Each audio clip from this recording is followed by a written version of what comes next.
For the vision is yet for an appointed time, but at the end it shall speak and not lie. Though it tarry, wait for it, because it will surely come. It will not tarry. You go around 24 hours a day with biometric sensors on or inside your body, and they constantly send information. So you're monitored. You are monitored. You're monitored all the time. The information goes to an AI doctor, maybe on your smartphone or whatever, which analyzes all this stream of information and monitors your health. The Veridish Corporation, this is the company that makes the implantable human microchip, which is a device about twice as long as a grain of rice, so it's actually pretty big. That company came out with a press release a couple of weeks ago in which they claimed to be working on a flu detection microchip. Now, according to their press release and what they're discussing, they would have an injectable form of the microchip, again, a glass encapsulated device, fairly big, not the size of a speck of dust, that could be injected into the body, and it would continuously monitor the person's blood. Can implants be used for remote monitoring? Yeah, that's exactly the point of disruptive implants. For example, healthcare administrators or private physicians or artificial systems, for that sake, to monitor people's health wherever they are and at any time. It's a sensor. This tiny green thing in there? That tiny green thing in there, you put it underneath your skin, and what that tells you is that there are chemical reactions going on inside the body, and that signal means you're going to have symptoms tomorrow. Wow. There's an actual transmitter in that? Yeah, it's like a check engine light. Check this sailor out before he infects other people. That's right. You were working on a mission to go into people's skin. By the way, it's coming from the Pentagon. It's not coming from a private medical firm. And I think that's where my concern really is this one. So here's my question.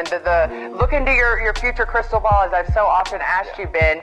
If this shows to actually be accurate, it can predict it, do you think we could see a push that everybody, just like what we've seen with the mask, the vaccine, a push that you actually have to be microdosed with something from the Pentagon? Could that actually happen in society today? You will be finished. It's just a matter of time. This is the mark of the beast.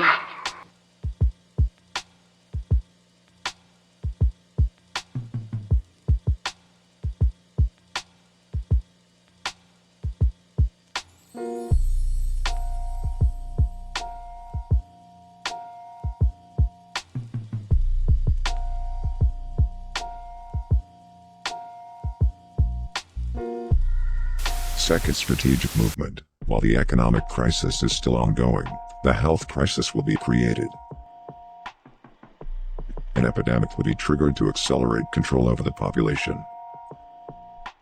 The media will amplify and manipulate news about it to create dismay and fear. Demonstrations will be prohibited under the pretext to help spread the epidemic. With the excuse of the epidemic, opposition movements will be silenced and dissidents eliminated. As the epidemic progresses, authorities will establish that the only way to keep it under control is to implement a chip to monitorize every citizen's health and quickly detect new infection outbreaks. The chip will be used to store all personal data, health status, economic profile, tastes and orientations. Banknotes and coins will be scrapped, deemed as anti-hygienic and a means of transporting the virus. Which means money. Which means health. No which means death. The World Health Organization has named the next potential pandemic as Disease X. But that's not all. Disease X could be on its way. British healthcare professionals are gearing up for Disease X, which they say may be deadlier than COVID-19 and may have a similar impact as the Spanish flu. The WHO says Disease X could be a new agent, a virus or a bacterium or fungus without any known treatments. A report in the UK, Daily Mail quotes an expert, Kate Bingham, who has issued a warning claiming that the pandemic caused by the Disease X could claim at least 50 million lives.